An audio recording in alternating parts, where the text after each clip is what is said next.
Chapter 21. Modern Mind Control. Looks without seeing, listens without hearing, touches without feeling, eats without tasting, moves without physical awareness, inhales without awareness of odor or fragrance, and talks without thinking. Leonardo da Vinci on the Human Mind. In December 2010, Nicholas West, writing at activistpost.com, described 10 modern methods of mind control. He observed that the more one researches mind control, the more one comes to the conclusion that there is a coordinated script that has been in place for a long time, and the goal is to turn the human race into non-thinking automatons. He reported that as long as man has pursued power over the masses, mind control has been orchestrated by those who study human behavior in order to bend large populations to the will of a small elite group.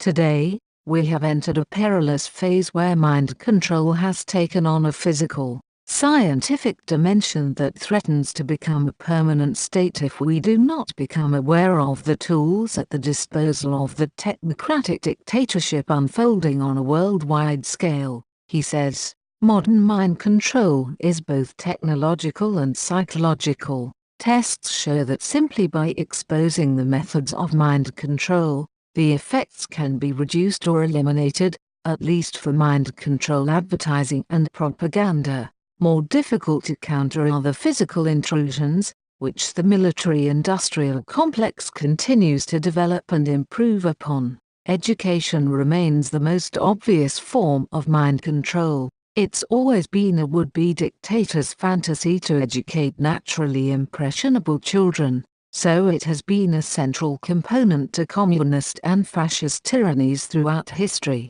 This is highlighted in the book entitled The Deliberate Dumbing Down of America by Charlotte Iserbyt. It lays out the role of globalist foundations in order to shape a future intended to produce drones of servitude that are lorded over by the fully educated and aware elite classes. Propaganda and advertising are a close second to education. Edward Bernays, in his 1928 book entitled Propaganda, wrote that propaganda is the executive arm of the invisible government. He was cited as the inventor of a culture that turned a want into a need. An example of this is the cigarette. The consolidation of the media has enabled it to merge with the government to use propaganda placement into the news, television, film and print. This is often used before the start of wars and is used often in regards to supposed terrorism.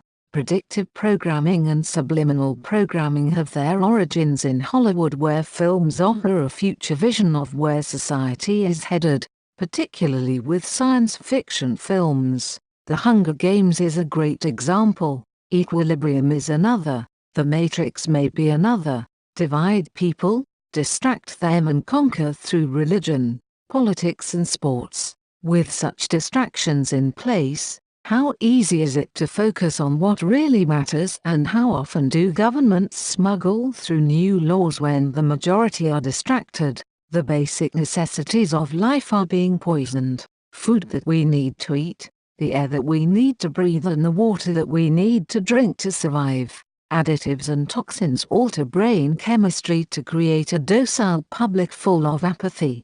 Fluoride has been proven to lower IQ. Aspartame found in Diet Coke is an excitotoxin that excites brain cells until they die. Fast food containing poisons such as monosodium glutamate message creates a population that lacks focus, and even if you watch your diet, you will get sprayed by chemicals from above or around you in traffic. A mission of the mind control Gestapo is to make you become addicted to a substance, particularly drugs. In books such as In Brave New World, it predicted the area of psychiatry as being a part of modern mind control by defining people by their disorders. The use of nerve drugs in the military has seen record numbers of suicides, and modern drugs have contributed to over 25% of United States children being on mind-numbing medication. A testing ground for so long has been the military. Those malleable minds that generally resonate to the obedience and structure of hierarchy and control. DARPA have plans for a transcranial mind control helmet for the US soldiers. Electromagnetic frequencies envelop us all because of the modern devices of convenience technology. Such devices have an impact on brain function. Mind-altering waves could be easily projected from cell mobile phone towers, social media, television and computers. What is programmed on your TV is engineered, literally lulling you to sleep. Flicker rate tests show that alpha brain waves are altered, producing a type of hypnosis. The computer has less of a flicker rate, but video games and social networks overload the brain with information and induces an ADHD state. A Wired article in 2009 highlighted that direct brain manipulation via fiber optics could be installed to make someone happy at the press of a button. Nanobots take this to another level by rewiring the brain molecule by molecule, and these nanobots can self-replicate, and the arrival of this technology is expected in the 2020s.